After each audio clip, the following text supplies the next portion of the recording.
ab, nach links, geht aber aus dem Kornschieber raus. Das muss man The rain had been falling on Chicago for 3 days straight. Not the dramatic, cleansing kind of rain that washes away sins in movies, but the persistent gray drizzle that seeps into your bones and makes everything feel heavier than it is. Sarah Mitchell stood at the window of her studio apartment on the south side, watching droplets race down the glass, wondering which one would reach the bottom first. It was 4:47 a.m., and she hadn't needed an alarm clock in years. Her body just knew when it was time. The apartment was small, barely 400 square feet, but it was hers. Or rather, it was the landlord's. But she'd been paying rent on time for 6 years, which in this neighborhood was something close to ownership. The walls were thin enough that she could hear Mrs. Chen upstairs padding around in her slippers, starting her own morning routine. The radiator clanked and hissed, providing just enough heat to keep the November cold at bay, but not enough to actually feel warm. Sarah moved through her morning ritual with the efficiency of someone who had done it 1,000 times. Shower, 3 minutes, because hot water cost money. Coffee, instant black, no sugar. Toast, 1 slice, butter spread thin. She stood at the counter eating, looking at the bulletin board she'd hung above her microwave. Pinned there were reminders of a different life, or maybe a life she'd hoped to have. A brochure for community college, now 2 years out of date. A business card from a photography studio where she'd once inquired about apprenticeships. A faded photo of her mother, smiling in a garden that didn't exist anymore. Stop it, she told herself quietly, dumping the coffee mug in the sink. Just stop. The walk to Rosie's diner took 23 minutes. Sarah had timed it dozens of times, adjusting for weather, time of day, her own energy levels. In rain, it took 25. She left at 5:30 a.m. to clock in by 6 a.m. sharp, because Rosie didn't tolerate lateness, and Sarah couldn't afford to lose this job. Not again. The streets of Bridgeport were just beginning to wake up. Streetlights still glowed orange against the gray morning, creating halos in the mist. A garbage truck rumbled past, its workers calling to each other in Polish. The corner store, Martinez Groceries, had its lights on, and through the window Sarah could see old Mr. Martinez arranging produce, the same careful movements he'd been making for 30 years. This was her world. Small, predictable, safe. Every crack in the sidewalk was familiar. Every storefront told a story she knew by heart. The boarded-up laundromat that used to be a dance studio. The Vietnamese restaurant that changed owners every 18 months. The church with the crooked cross that nobody ever fixed. Sarah pulled her jacket tighter, a thin windbreaker that had seen better days, and kept walking. Rosie's diner sat on the corner of 31st and Morgan, a relic from the 1960s that stubbornly refused to modernize or die. The neon sign, Rosie's in cursive pink script with a coffee cup that no longer lit up, flickered in the rain.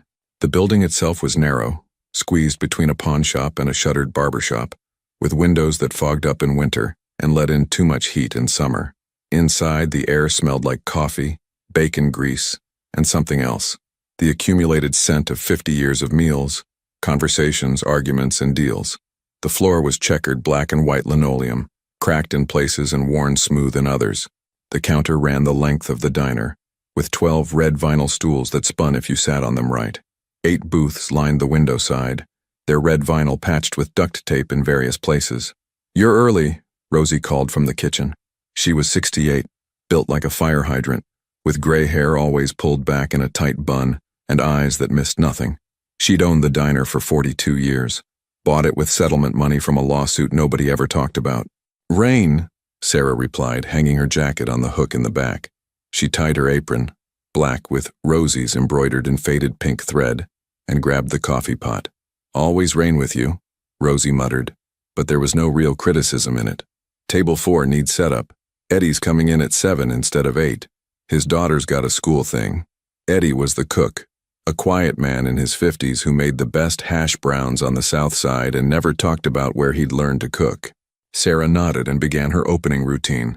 Fill the napkin dispensers, check the salt and pepper shakers, make sure the ketchup bottles were full and wiped clean. The first customers trickled in at 6:15, regulars mostly. Tommy Chen, who worked construction and ordered the same thing every day. 2 eggs over easy, wheat toast, side of bacon, coffee with cream. Mrs. Washington, who came in after her night shift at the hospital and sat in booth 7, always booth 7, reading her romance novels and drinking decaf. Ray and Pete, The postal workers, who sat at the counter and argued about sports teams with the passion of people who had nothing else to argue about. Sarah knew their orders, their habits, their small talk. She poured coffee before they asked, brought extra cream for Mrs. Washington, made sure Ray got the sports section of the Tribune that someone always left behind. "You're quiet today," Tommy observed as Sarah refilled his coffee. "Quieter than usual." "Just tired," Sarah said, which was true enough. She was always tired. Tired in her bones, tired in her mind, the kind of tired that sleep didn't fix. "You still doing that photography thing?" Mrs. Washington asked without looking up from her book. "You should do that. You got an eye for it." Sarah felt something twist in her chest. "Maybe someday." "Someday never comes if you keep saying someday," Mrs. Washington said, turning a page. "Trust me on that one." The morning shift continued its familiar rhythm. Orders called out, plates delivered, coffee poured, small talk exchanged. The rain kept falling outside, turning the street into a blur of gray and reflected light. Sarah moved through it all on autopilot, her mind somewhere else, somewhere far away from this diner, this neighborhood, this life. At 11:47 a.m., Rosie told her to take a break. "Lunch rush is in 20 minutes, Sarah protested. "Which is why you take a break now. Go, sit, eat something." Sarah sat in the back booth, the one the staff used, with a plate of scrambled eggs she wasn't hungry for. She pulled out her phone, an old model with a cracked screen, and scrolled through messages she'd already read. Her best friend Keisha had texted, "Still on for Saturday? Movie and terrible Chinese food?" Sarah smiled slightly and typed back, "Always." Through the window she watched the city move. A mother hurrying past with 2 kids bundled against the rain. A man in a suit talking urgently on his phone. A police car rolling slowly down Morgan Street. The officers inside scanning the sidewalks with professional boredom. This was life. This was real. Predictable, small, safe. Sarah had no way of knowing that in 13 minutes, everything would change. The lunch rush hit at 12:15, right on schedule. The diner filled with the usual crowd. Office workers from the insurance company 2 blocks over, construction crews from the development site on Halsted, students from the community college looking for cheap food. The noise level rose. Conversations overlapping, silverware clinking, the bell in the kitchen ringing as Eddie called out orders. Sarah was carrying 3 plates balanced on her arms, a skill that had taken months to master, when the door opened. The first thing she noticed was the silence. Not complete silence. The diner was too full for that, but a sudden drop in volume, like someone had turned down the dial. Conversations didn't stop completely, but they got quieter, more careful. People glanced toward the door and then away, suddenly very interested in their food. 3 men entered. No, Sarah corrected herself, watching them navigate between tables. Not just men. Men with presence. The kind of people who take up more space than their physical bodies should occupy. The one in front was older, maybe 60, with silver hair combed straight back and a face that looked like it had been carved from granite. He wore an expensive coat. Cashmere, Sarah thought, though she'd never actually touched cashmere, and moved with the careful deliberation of someone whose body hurt, but who refused to show it. His eyes swept the diner with the practiced assessment of someone who always knew the exits, always counted the people, always calculated the angles. Behind him came 2 younger men, both in their 30s, both wearing dark suits that fit too well to be off the rack. They flanked him naturally, like this was a formation they'd walked in 1,000 times. The one on the left had a scar along his jawline. The one on the right kept his hands in his pockets. They took booth 3 by the window. The older man slid in first, his back to the wall facing the door. The 2 younger men sat across from him, blocking him from view of the street. Sarah felt her heartbeat pick up, though she couldn't have said exactly why. There was nothing overtly threatening about them. They weren't loud. They weren't aggressive. They were just wrong somehow. Out of place in this diner the same way a shark would be out of place in a bathtub. "Table 3, Rosie said quietly, appearing at Sarah's elbow. The older woman's face was carefully neutral. "Just be polite. Take their order. That's all." "Who are they?" Sarah whispered. "People who come in sometimes. Just treat them like anyone else." But Sarah could see the tension in Rosie's shoulders, the way her hands gripped the coffee pot just a little too tightly. This wasn't normal. Nothing about this was normal. Sarah took a breath and walked over to booth 3. Up close, she could see more details. The older man's hands resting on the table were scarred across the knuckles. The man with the scar on his jaw had eyes that never stopped moving, cataloging everything. Everyone. The one with his hands in his pockets, hadn't taken them out yet. "Good afternoon," Sarah said, her voice steadier than she felt. "Can I get you something to drink?" The older man looked up at her, and Sarah felt pinned by his gaze. His eyes were pale blue, almost gray, and they studied her with an intensity that made her want to step back, but she held her ground. "Coffee," he said. His voice was rough, like gravel being ground underfoot. "Black." "Same," said Scarjaw. The third man just nodded. Sarah's hand shook slightly as she poured the coffee. "Don't spill it," she thought. "Please don't spill it." She didn't, but it was close. "Do you need a few minutes with the menu?" she asked. The older man waved a hand dismissively. "Just coffee." Sarah nodded and retreated, feeling their eyes on her back. At the counter, Rosie was serving 2 construction workers, her movements quick and efficient. But Sarah saw how her gaze kept flicking toward booth 3. The diner had returned to its normal volume, but there was still an undercurrent of awareness. People were eating, talking, living their lives, but part of everyone's attention remained on those 3 men by the window. Sarah busied herself with other tables, refilling water glasses, taking orders, delivering food, but her awareness kept circling back to booth 3. The men sat in silence, drinking their coffee. They didn't talk to each other. They didn't check their phones. They just sat waiting for something. At 1:17 p.m., the older man's phone rang. He answered it, listened, said 3 words, 20 minutes, understood, and hung up. He stood slowly, carefully, like someone whose body didn't cooperate the way it used to. The 2 younger men stood with him, moving in sync. That's when Sarah saw it happen. The older man took 1 step away from the table and stopped. His hand went to his chest, fingers splaying against the fabric of his expensive coat. His face, already pale, went white. "Boss," said Scarjaw, reaching for him. The older man's knees buckled. Not dramatically, not like in movies, just a sudden loss of strength, his body folding in on itself. The 2 younger men caught him, lowering him to the floor with surprising gentleness. The diner erupted into chaos. People stood, chairs scraping. Someone screamed. Someone else shouted, "Call 911." Sarah was moving before she thought about it, pushing through the crowd that was forming. Medical training kicked in, the CPR certification she'd gotten 3 years ago, hoping it might help her get a better job. She dropped to her knees beside the man. "Give him space," she said, her voice loud and firm. Everyone stepped back. The 2 younger men looked at her with something between suspicion and desperation. "Who are you?" demanded Scarjaw. "I'm certified in first aid. Let me help." The older man's eyes were open but unfocused. His breathing was rapid and shallow. Sarah checked his pulse, fast, irregular. She saw sweat beading on his forehead despite the cool air. "Sir, can you hear me?" she asked, leaning close. "What's your name?" His eyes found hers, and for a moment, there was startling clarity in them. His hand shot out, gripping her wrist with surprising strength. He pulled her down, his mouth close to her ear. "Don't call anyone," he whispered. The words were barely audible, just a breath of sound. "Don't call." His grip loosened. His eyes rolled back. He slumped against the floor, unconscious. Sarah's heart hammered against her ribs. "Someone call 911, she shouted, even as her brain screamed at her that he'd just told her not to. "Already calling." Rosie's voice came from somewhere behind her. Scarjaw grabbed Sarah's shoulder, his grip tight enough to hurt. "What did he say to you?" Nothing. He didn't say anything." "You're lying." I saw his lips move. "What did he say?" "I couldn't hear him. I don't know." The man with his hands in his pockets, they were out now, leaned down, his face inches from Sarah's. "This is very important. What did he tell you?" "I don't know." Sarah's voice cracked. "I couldn't understand him.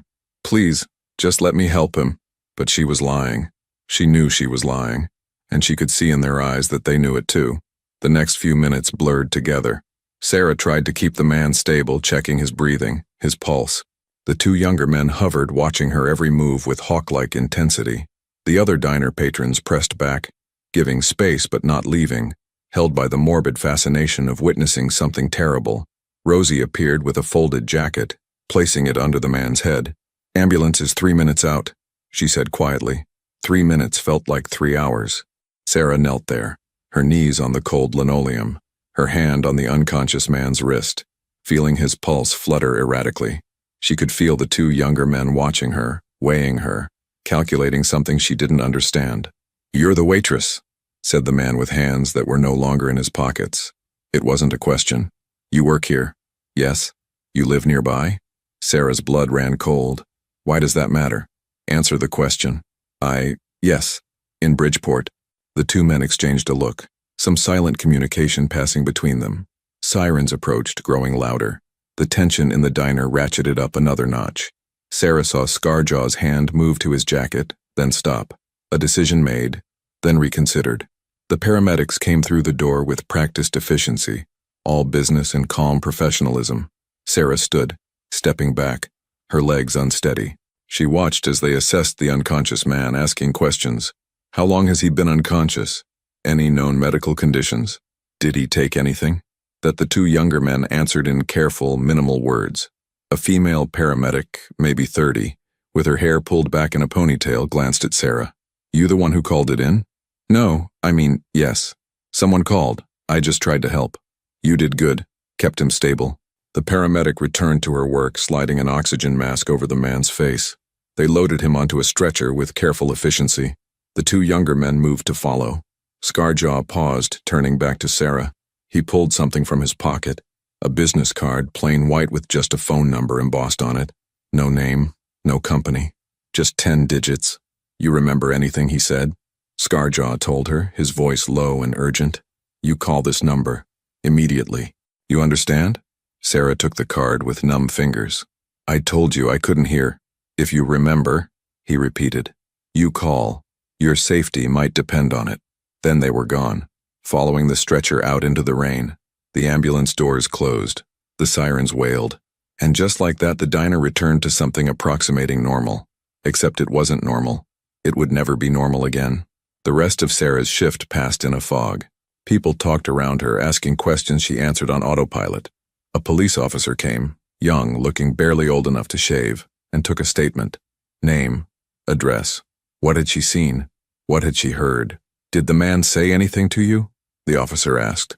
Pen poised over his notebook. Sarah felt the business card burning in her apron pocket. No, she lied. He was unconscious. The lie tasted bitter on her tongue. She'd never been a good liar. But something in her gut, some instinct she didn't know she possessed, told her that telling the truth would be dangerous. More dangerous than lying to a police officer. The officer made some notes and left. The lunch crowd gradually dispersed. By 3 p.m., the diner was nearly empty again. Just a few regulars nursing coffee and pretending they hadn't witnessed anything unusual. Rosie found Sarah in the back, sitting on an overturned milk crate, staring at nothing.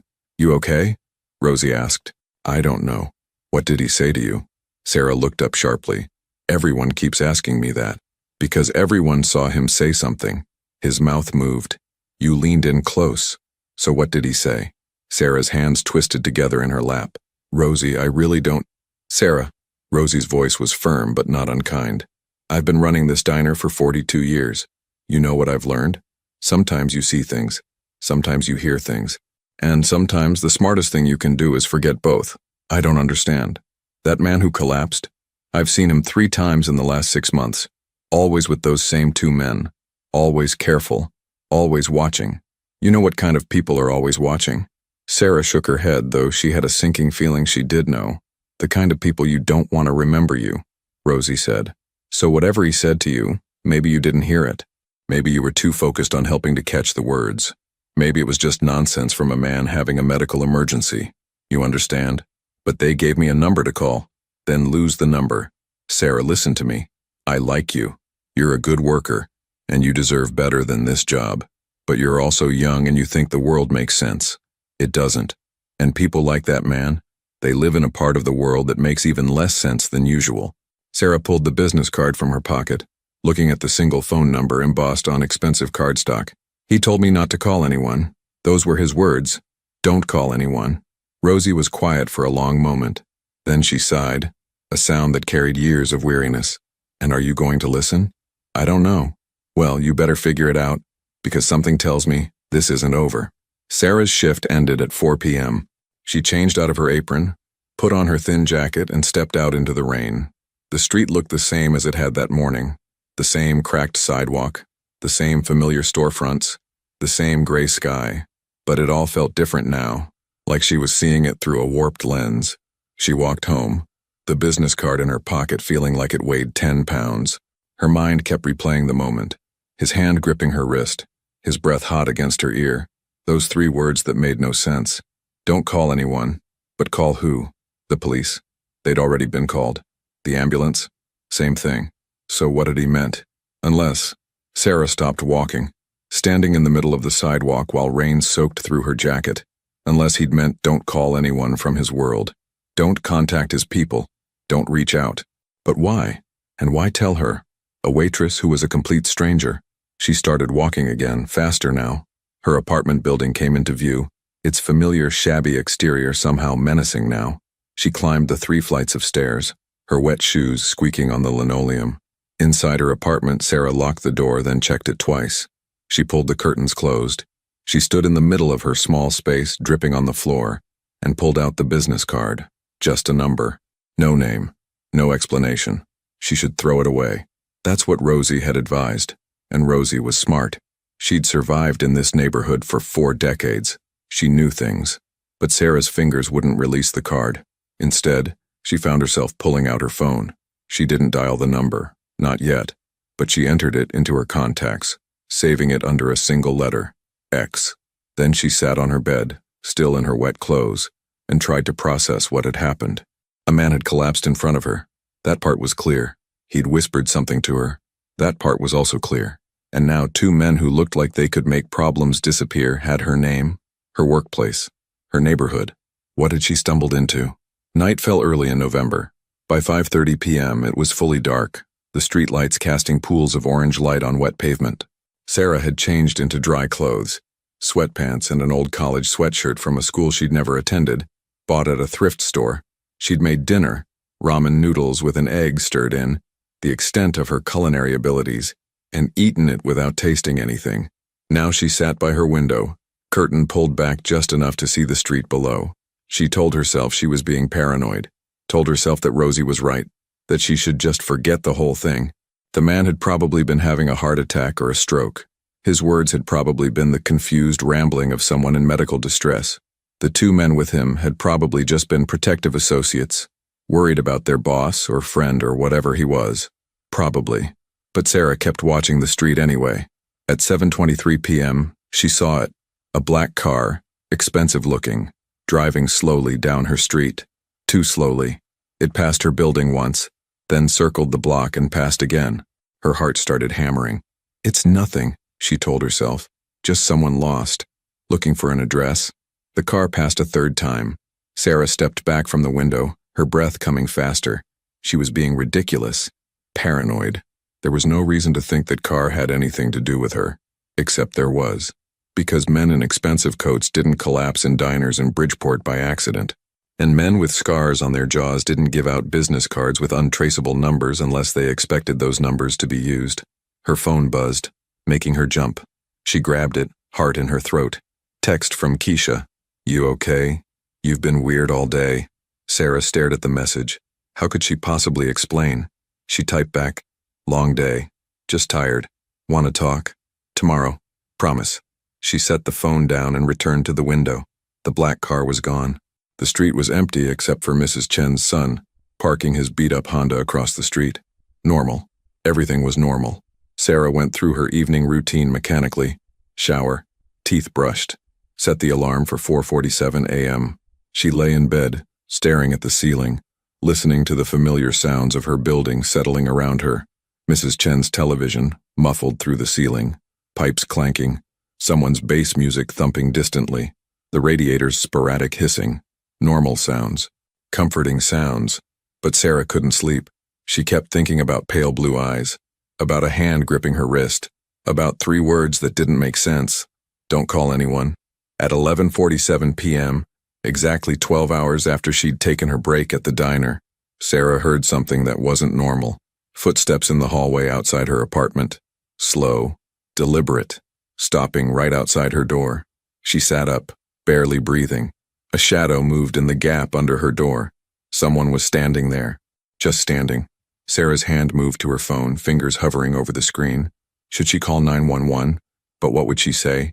Someone standing outside my door? That wasn't a crime. The shadow moved away.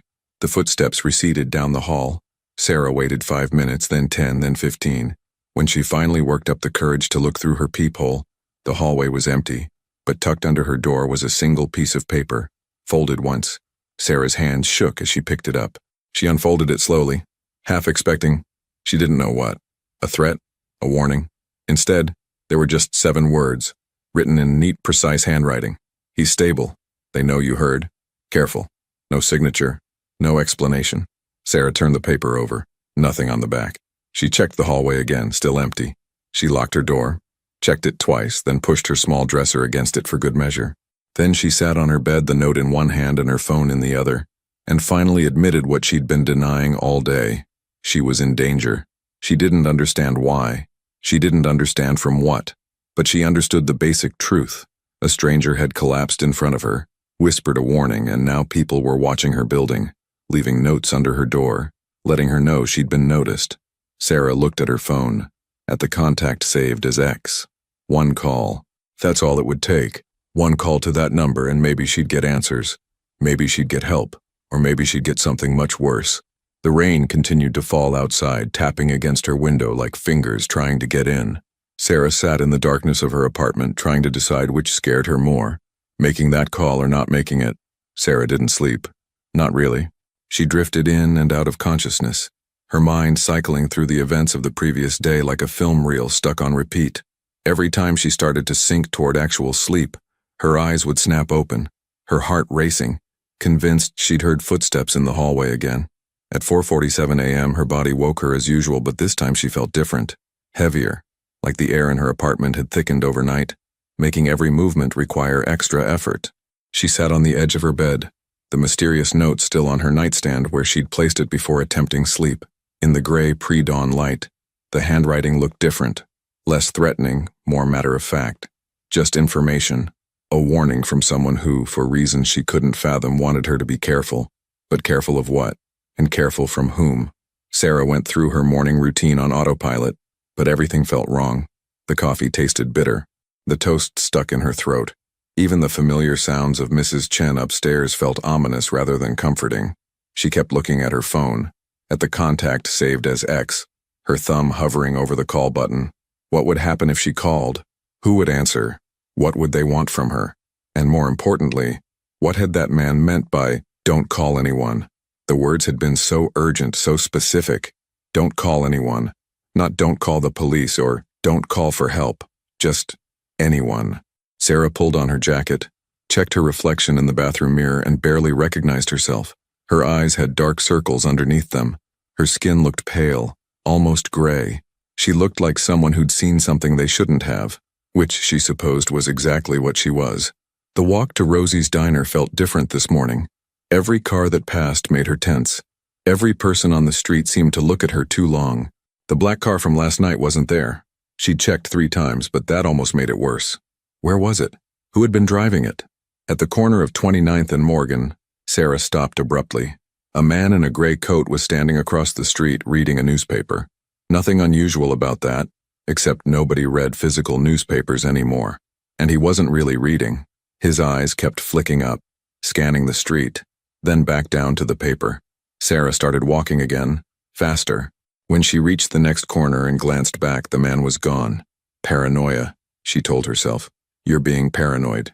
But the note under her door hadn't been paranoia. The business card in her pocket wasn't paranoia. The 3 words whispered in her ear weren't paranoia. She reached Rosie's at 5:52 a.m., 8 minutes earlier than usual. The diner was dark except for the kitchen light in back. Rosie's car, a 15-year-old Buick that rattled when it idled, sat in its usual spot in the tiny parking lot. Sarah used her key to enter, the familiar bell above the door chiming.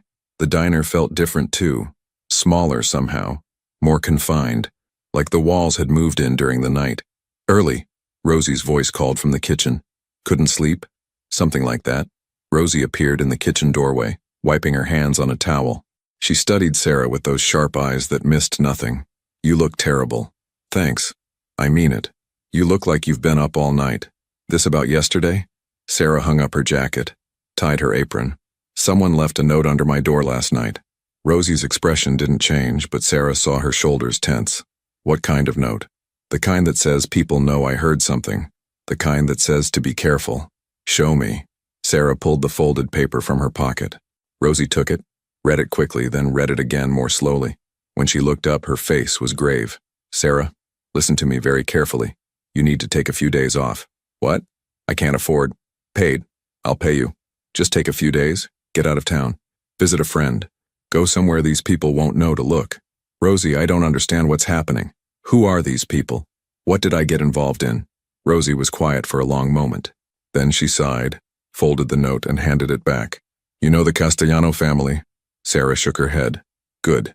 That means you're smart enough not to pay attention to things that don't concern you.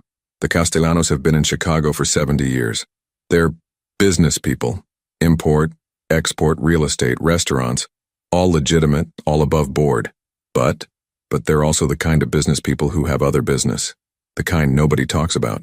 The kind where if someone collapses in a diner and whispers something to a waitress, people pay attention." Sarah felt cold spreading through her chest. "The man from yesterday, he's Castellano. Vincent Castellano, the head of the family.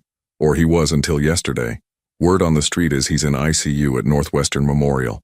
Stroke, they're saying. Bad one. And the two men with him? His nephew Marco, the one with the scar, and Anthony Russo, his driver. Both loyal. Both dangerous if you cross them. But also," Rosie hesitated, "also the kind of men who respect certain things. Honor. Debts. People who help when they didn't have to. I was just doing what anyone would do." "Exactly.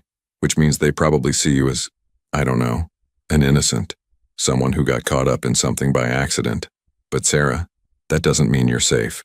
Because if Vincent told you something before he passed out, and if that something is important, then you're valuable. And valuable can be just as dangerous as being a threat." Sarah leaned against the counter, her legs suddenly weak. "What am I supposed to do?" "Take the few days off, let things settle. These situations, they have a way of resolving themselves. Vincent either wakes up or he doesn't. The family either stabilizes or it doesn't. But either way, in a few days, you'll be old news. Just another witness to another medical emergency." It made sense, it was logical. It was the smart thing to do. So why did Sarah feel like running away was exactly the wrong choice? Sarah worked her shift in a daze. The usual morning regulars came in. Tommy Chen, Mrs. Washington, Ray, and Pete. She poured coffee, took orders, delivered food, made small talk.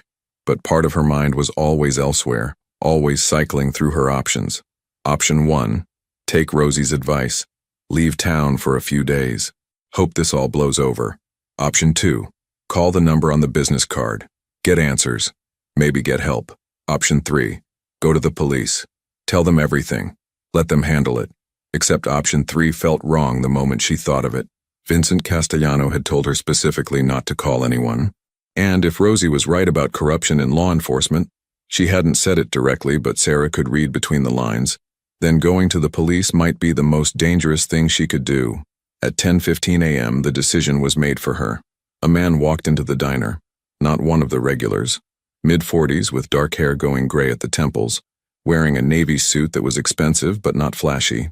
He had the same careful awareness as the men from yesterday, eyes scanning the room, cataloging exits, assessing threats. But something about him felt different, less aggressive, more measured. He sat at the counter, 2 stools away from Ray and Pete.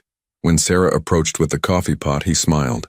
It was a tired smile, the kind that didn't quite reach his eyes. "Coffee, please, black." Sarah poured, her hand steady, despite the anxiety churning in her stomach. "Do you need a menu?" "No, thank you, just coffee. And a moment of your time when you have it." Sarah's heart started hammering. "I'm working. I can see that. I can wait." He said it easily, casually, but Sarah heard the steel underneath. This wasn't a request. This was a polite command. She served 2 more tables, refilled water glasses, put in an order for table 6. All the while, she felt the man's eyes on her. Not threatening exactly, more like evaluating. Finally, during a lull, Rosie nodded toward the back. "Take your break." The man stood when Sarah did, following her to the back booth, the staff booth. They sat across from each other, and Sarah felt trapped, even though she could see the front door from here, could see Rosie watching from behind the counter. "My name is Daniel Russo," the man said. "Anthony from yesterday. He's my younger brother." Sarah said nothing, waiting. "You helped Mr. Castellano yesterday. My brother told me. He said you were calm, professional, that you knew what to do. I'm CPR certified. More than that, You kept your head when others panicked. That matters. Daniel pulled out his phone, swiped to a photo, turned it so Sarah could see. It showed an older man in a hospital bed. Tubes and wires everywhere, eyes closed. Vincent Castellano. He's alive because of you. Because you kept him stable until the paramedics arrived. I just did what anyone would. Please. Daniel's voice was gentle but firm. Let's not pretend. You did something remarkable. And Mr. Castellano, in what might have been his last conscious moment, told you something. We need to know what. There it was. The real reason for this visit. Sarah chose her words carefully. He told me not to call anyone. Daniel's expression didn't change, but Sarah saw something flicker in his eyes. Surprise? Concern? Those were his exact words? Yes. Don't call anyone. Then he passed out. And did you? Call anyone? The paramedics were already being called. I didn't call anyone else. Daniel was quiet for a long moment, studying her. Sarah felt like she was being x-rayed. Every thought and feeling laid bare. You're afraid, he finally said. It wasn't a question. Yes. Good. Fear keeps you careful. But Sarah, may I call you Sarah? You need to understand something. What you witnessed yesterday, what Mr. Castellano told you, it puts you in a very delicate position. I don't want to be in any position, I just want to go back to my normal life. I know, I believe you. But the problem is, normal life isn't an option right now, because there are people who need to know you're not a threat, and there are other people who need to believe you might be useful. And both groups are going to be watching you. Sarah felt the weight of those words settle on her chest. What do I do? First, you trust me. I know that's asking a lot. But my family, the Russos, we've worked with the Castellanos for 3 generations. We're not what you probably think we are. Yes, we operate in gray areas. Yes, we do things that exist outside normal society. But we have rules. Honor. We don't hurt innocent people. Forgive me if I don't find that completely reassuring. Daniel's lips quirked in what might have been a smile. Fair enough. Let me put it differently. Mr. Castellano is like a father to me. I've known him since I was 8 years old. He taught me how to play chess. He came to my college graduation. When my wife died 5 years ago, he sat with me for 3 days straight. Didn't say a word. Just sat there so I wouldn't be alone. Sarah saw real emotion in Daniel's eyes now. Real grief. The fact that his last conscious words were to protect you, Daniel continued. That means something. It means he saw something in you. Innocence, maybe. Or maybe he just recognized someone who was in the wrong place at the wrong time and didn't want you to pay for his mistakes. What mistakes? Daniel glanced around the diner, then back to Sarah. Not here. Not now. But I need you to understand. When Mr. Castellano told you not to call anyone, he wasn't being paranoid. He was protecting you. Because right now, in our world, there are people who can't be trusted. People in law enforcement. People in our own organization. People who would use you to get to him. Why would they use me? I don't know anything. You know he said something. That's enough. They'll want to know what. And they'll assume he told you more than he did. Sarah's hands were shaking.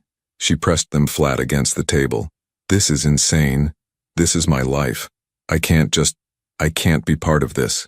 I know, and I'm sorry, but you are part of it now, whether you want to be or not. So the question is, do you want to face it alone, or do you want help?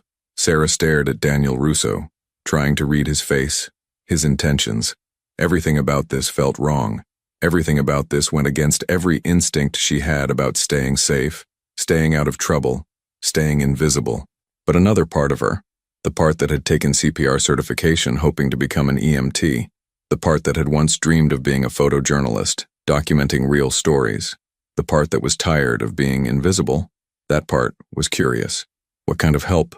She asked quietly. Protection first. People watching your building, making sure nobody approaches you who shouldn't. Information second. We can tell you who to avoid, who to trust, what's really happening.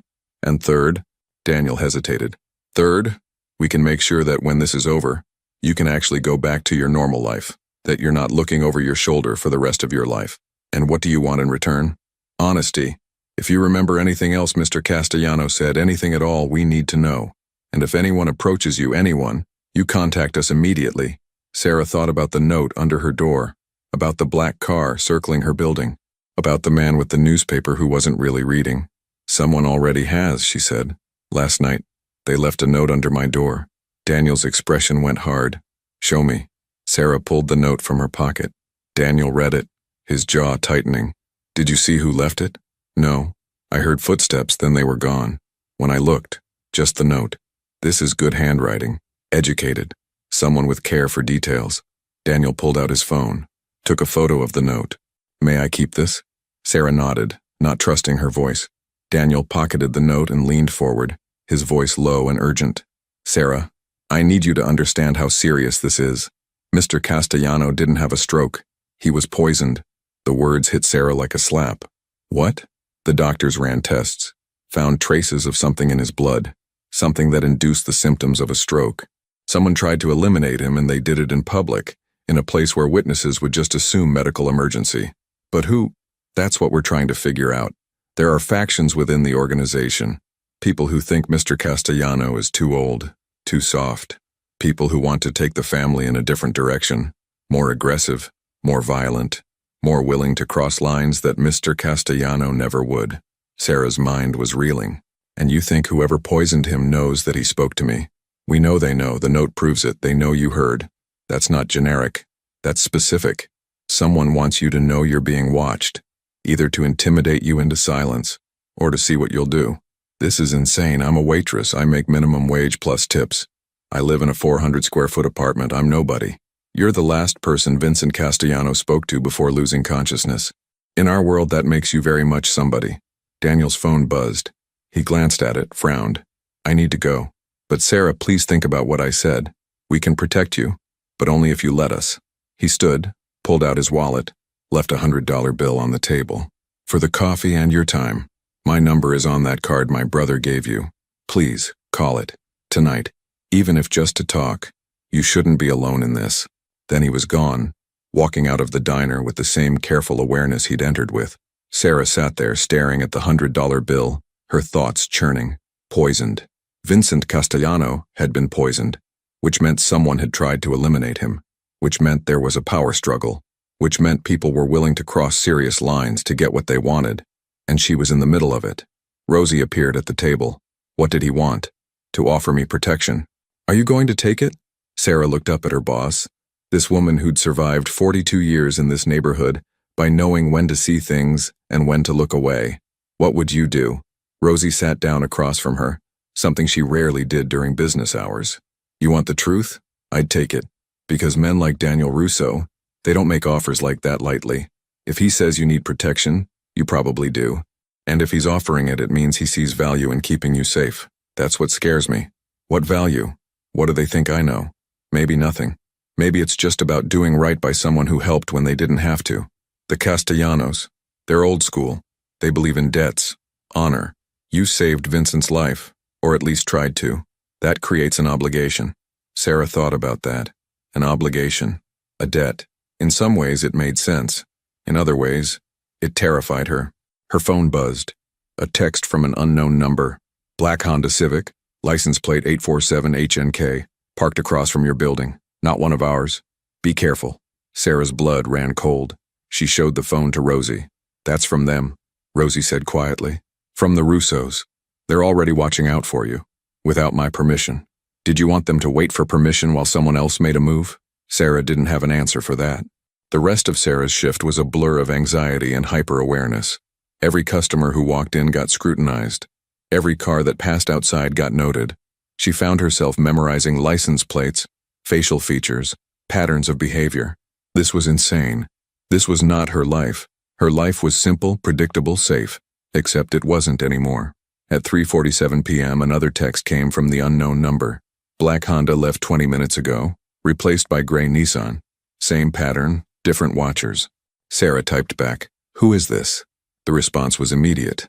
"Daniel, we're monitoring the situation. You're safe for now." For now.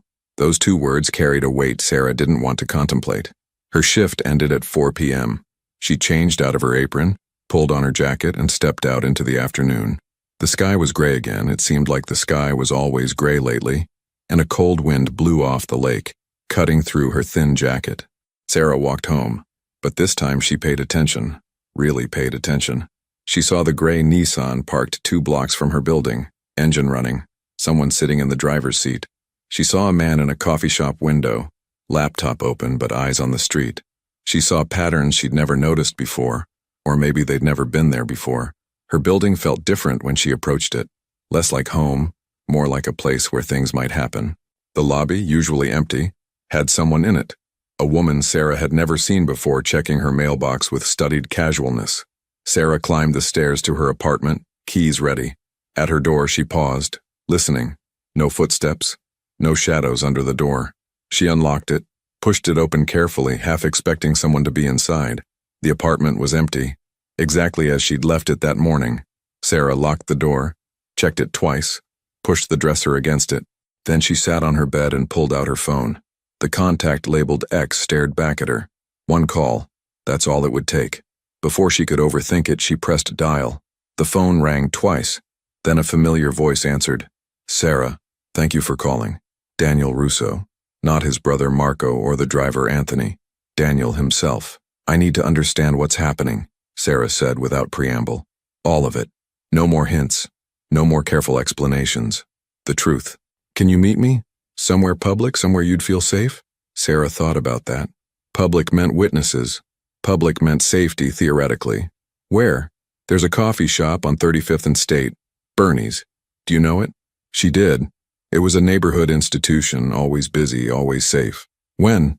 6 p.m.? That gives you time to think, to prepare. And Sarah? Come alone. Don't tell anyone where you're going. Not Rosie, not friends, not anyone. How do I know I can trust you? You don't, but you called anyway, which means some part of you already does. 6 p.m. I'll be in the back booth. He hung up. Sarah sat there, phone in hand, wondering what she'd just agreed to. A meeting with a man who'd admitted to operating in gray areas. A man whose family had worked with organized crime for 3 generations. A man who claimed he wanted to help her but also needed something from her. This was a mistake. This was definitely a mistake. But at 5:30 p.m., Sarah found herself changing clothes. Jeans instead of sweatpants, a sweater instead of the thrift store sweatshirt. She brushed her hair. She looked at herself in the mirror and barely recognized the woman staring back. Who was she becoming? Bernie's coffee shop was exactly as Sarah remembered. Busy, warm, smelling of espresso and fresh pastries. The walls were covered in local art. The tables were mismatched, and the baristas knew half the customers by name. It was the kind of place that felt safe, felt normal, felt like the world made sense. Daniel was already there, sitting in the back booth as promised. He had a coffee in front of him, untouched. When he saw Sarah, he stood, a gesture of respect that surprised her. Thank you for coming, he said as she slid into the booth across from him. I'm not sure I had much choice. You always have a choice. That's important to remember. A barista appeared, Jenny, who Sarah knew from the neighborhood. What can I get you, hun? Chamomile tea, Sarah said. She needed to stay calm, and coffee would just make her more jittery. When Jenny left, Daniel leaned forward, his voice low. I'm going to tell you things that very few people outside our world know. I'm trusting you with this because Mr. Castellano trusted you, and his judgment is rarely wrong. But once you know these things, you can't unknow them. Are you sure you want this? Sarah thought about the note under her door, about the cars watching her building, about the fact that her normal life was already gone, whether she acknowledged it or not. Tell me. Daniel nodded. The Castellano family has been in Chicago since 1952. Vincent's grandfather, Angelo, came from Sicily with nothing and built an empire. Restaurants, real estate, import-export, all legitimate. But also, he paused, also other services, protection, mediation, solutions to problems that couldn't be solved through official channels. You mean crime? I mean survival. You have to understand, when Angelo arrived, there were no laws protecting immigrants. No police willing to help when someone got cheated or attacked.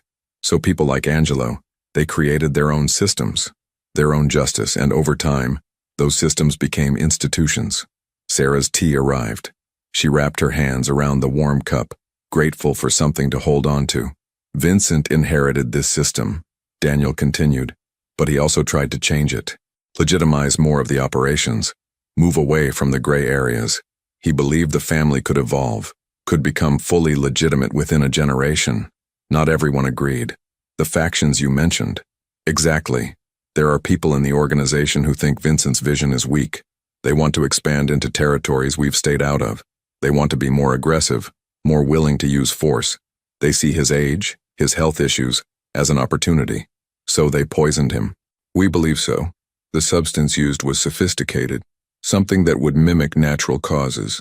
If you hadn't been there, if you hadn't kept him stable, he would have died in that diner, and everyone would have assumed stroke or heart attack. Natural causes for a man his age. Sarah felt sick. But I was there. So what does that change? Everything. Because Vincent survived long enough to get to the hospital, and in the hospital they ran tests, found the poison. Which means now it's not natural causes, it's attempted murder. Which means there will be consequences. Which means whoever did this needs to know what Vincent said in those last conscious moments. Don't call anyone. That's all he said. Think, Sarah. Really think. Was there anything else? A name, a place, anything? Sarah closed her eyes, replaying the moment. His hand gripping her wrist. His breath hot against her ear. The urgency in his voice. Don't call anyone. And then, nothing. Just his grip loosening, his eyes rolling back. No, she said, opening her eyes. That's all. I swear. Daniel studied her face, then nodded, apparently satisfied. Then here's what we think it means. Vincent was telling you not to call anyone from our world, not his people, not his rivals, because he didn't know who was behind the poisoning. He couldn't trust anyone except you, a stranger, an innocent. But I called the paramedics. The police came. That's different. That's outside our world. That's exactly what he wanted. Official channels, documentation, oversight, it protects you and it protects him. Sarah absorbed this. So what happens now? Now we keep you safe while we figure out who's responsible. We've already identified 3 possible factions within the organization. Each has motive. Each has opportunity. We're working to narrow it down. And me? What do? You go back to your normal life as much as possible. Work at the diner. See your friends. But you stay alert. You contact me if anything unusual happens. And you let us handle the protection. What does that mean exactly? Protection? It means there will always be someone watching your building. Someone following you to and from work at a distance. Someone making sure nobody approaches you who shouldn't. Sarah's hands tightened on her teacup. You mean I'm under surveillance? We mean you're being kept safe. There's a difference. Is there? Daniel's expression softened. I know this isn't what you wanted. I know it feels intrusive and scary. But Sarah, the alternative is much worse. These people, whoever poisoned Vincent, they're ruthless. They're willing to eliminate obstacles. Right now, you're potentially an obstacle. Our presence makes you less of a target because it shows you're under our protection. It's a deterrent. And if it's not, if they decide I'm worth the risk, then you'll have trained people nearby who can respond immediately. But it won't come to that. We're very good at what we do. Sarah wanted to argue, wanted to stand up and walk away, wanted to go back in time to 2 days ago when her biggest problem was making rent and her biggest dream was maybe taking a photography class. But she couldn't, because Daniel was right. She was already in this. The only question was whether she faced it alone or accepted help. How long? She asked quietly. Until Vincent wakes up and can tell us what happened? Or until we identify and handle whoever's responsible? A week, maybe 2. And then I can go back to normal? Then you can go back to normal, with our gratitude and our protection if you ever need it again. The Castellanos don't forget debts, Sarah. You helped Vincent when he needed it most. That means something. Sarah sipped her tea, barely tasting it. I need to think about this. Of course. But while you're thinking, our people will still be watching. Because whether you officially accept our help or not, we're not going to let anything happen to you. Vincent would never forgive us. He stood, leaving cash on the table for both their drinks. Call me anytime, day or night. That number goes straight to me. And Sarah, I know this is terrifying, but you're stronger than you think. You proved that yesterday in the diner. Then he was gone, leaving Sarah alone with her cooling tea and her racing thoughts. Sarah sat in Bernie's for another 20 minutes, staring into her tea, trying to process everything. Around her, life went on normally. Students studying for exams, couples on dates, friends catching up. Normal people living normal lives, unaware that their waitress from Rosie's diner was sitting 5 feet away, embroiled in something out of a crime drama. Her phone buzzed. A text from Keisha. Still weird. What's going on? Sarah stared at the message. What could she possibly say? Hey, so I accidentally got involved with organized crime and now I'm under surveillance. That would go over well. She typed back. Family stuff. Nothing serious. Rain check on Saturday? You know I'm here if you need to talk. I know. Love you. Love you too. Sarah paid for her tea. Daniel's cash more than covered both drinks, and stepped out into the evening. The sky had darkened fully now, streetlights creating pools of yellow light. The air was cold, promising more rain. She started walking toward her apartment, hyper-aware of everything around her. And yes, she saw them now. The watchers. A man across the street keeping pace with her. A car crawling slowly 2 blocks back. They weren't even trying to hide it anymore. Or maybe they were trying to be visible, trying to let her know she was protected. The thought should have been comforting. Instead, it made her feel like prey, circled by predators who claimed to be protectors. Sarah reached her building, climbed the stairs, unlocked her apartment. Inside, she went through the now familiar routine. Lock the door, check it twice, push the dresser against it. Then she sat on her bed and made a decision. She pulled out her phone and called Daniel's number. He answered on the first ring. "Sarah, I'll accept your help," she said, "but I have conditions." "Name them." "First, I need to know who's watching me and when. I need to feel like I have some control over my own life." "Agreed. I'll send you photos and names of our people. You'll always know who's nearby." "Second, if I tell you I need space, need a break from the surveillance, you back off, even if just for an hour." Daniel was quiet for a moment. "I can't promise that if we have credible intelligence about a threat, but in normal circumstances, yes. You tell us to pull back, we pull back." "Third, when this is over, when Vincent wakes up or you catch whoever did this, I walk away. Completely. No obligations, no debts, no ties to your world.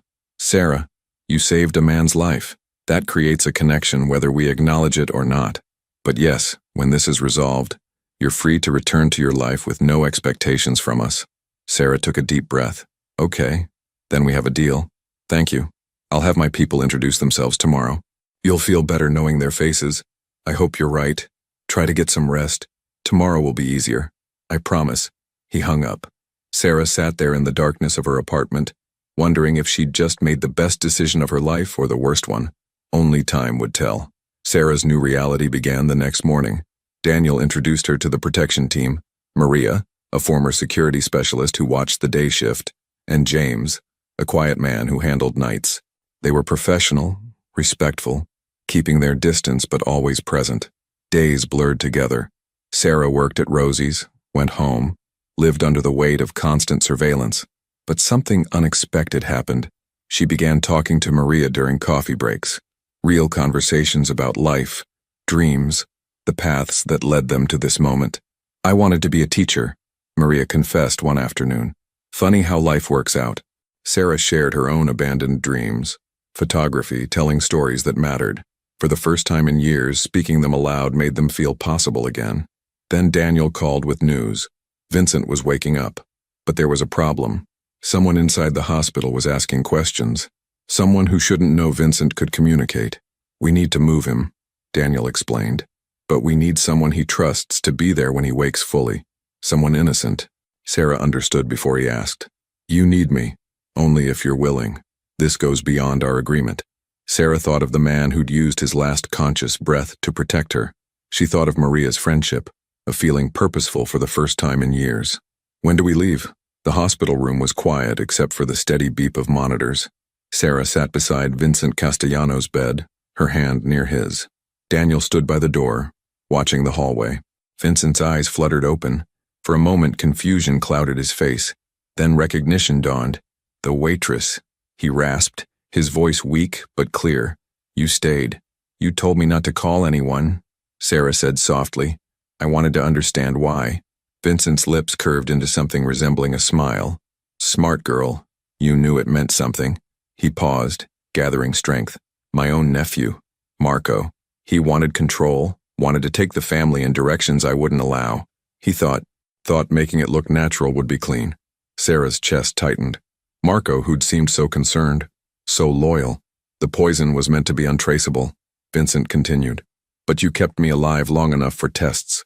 You saved me and exposed him without knowing it. I just did what was right." "Exactly. That's why I trusted you in that moment. Pure instinct. You were the only one there with no agenda, no connections, the only safe person." Daniel stepped forward. "Marco's been handled. Quietly. The family is stable. You were right about him, Vincent." Vincent nodded, exhausted. He looked at Sarah again. What do you want, girl?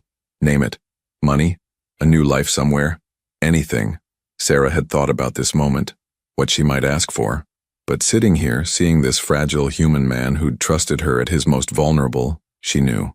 Help me go to school, she said. Photography program at Columbia College. I want to tell real stories. Document real lives. That's all I've ever wanted. Vincent's eyes shone with something that might have been respect. Done. Full tuition. Living expenses. And when you graduate, you'll owe me nothing. No obligations. No strings. Why? Because you remind me that there's still goodness in this world. That not everything has to be calculated, transactional. You helped because it was right. That's rare. Worth preserving. Sarah stood in Rosie's diner one last time wearing her apron. Her acceptance letter to Columbia's photography program sat in her apartment. Tuition guaranteed by an anonymous scholarship. You sure about this? Rosie asked, refilling coffee cups. I'm sure. It's time. Mrs. Washington looked up from her book.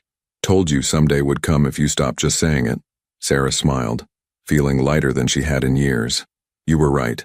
That evening, she met Daniel at Bernie's coffee shop. He slid an envelope across the table. First semester housing paid, stipend for equipment, and this. He pulled out a business card different from the others. My personal number, not for emergencies, just if you ever want to talk. You've been through something extraordinary. Sometimes it helps to talk to someone who understands. Are we friends now? Sarah asked, half joking. I think we might be. Strange as that is. Sarah pocketed the card. What happens to Marco? He's no longer part of the family, that's all I can say. But he won't bother you or anyone else again. And Vincent? Recovering. Slowly. He asks about you. Wants to see your first gallery show when you have one. Sarah felt unexpected warmth at that. Tell him I'll send an invitation. Sarah sat in her Columbia dorm, editing photos for her documentary project. Invisible Lives. Stories from Chicago's working class. Her camera focused on people like she used to be. Waitresses, cooks, janitors. People who kept the city running while remaining unseen. Her phone buzzed. A text from Maria. Coffee this week? I miss our talks. Sarah smiled. The strangest friendships had come from the darkest circumstances. She looked at the photo on her desk. The diner. Rosie behind the counter. Morning light streaming through foggy windows. Her old life, captured forever. She'd been so afraid back then. So small. Now, looking at Chicago's skyline through her window, she felt different. Stronger. Like she'd walked through fire and emerged with purpose. The experience had cost her innocence, yes. She saw the world's complexity now, its moral grays. But it had also given her something precious. The courage to claim the life she'd always wanted. Her phone buzzed again. Unknown number. Proud of you. V. Sarah's eyes stung. She typed back, thank you, for everything. Outside, rain began to fall. The same persistent Chicago drizzle. But this time, Sarah saw it differently. Not as something heavy and oppressive, but as the city's heartbeat. Constant, real, alive. She picked up her camera and headed out. There were stories to tell.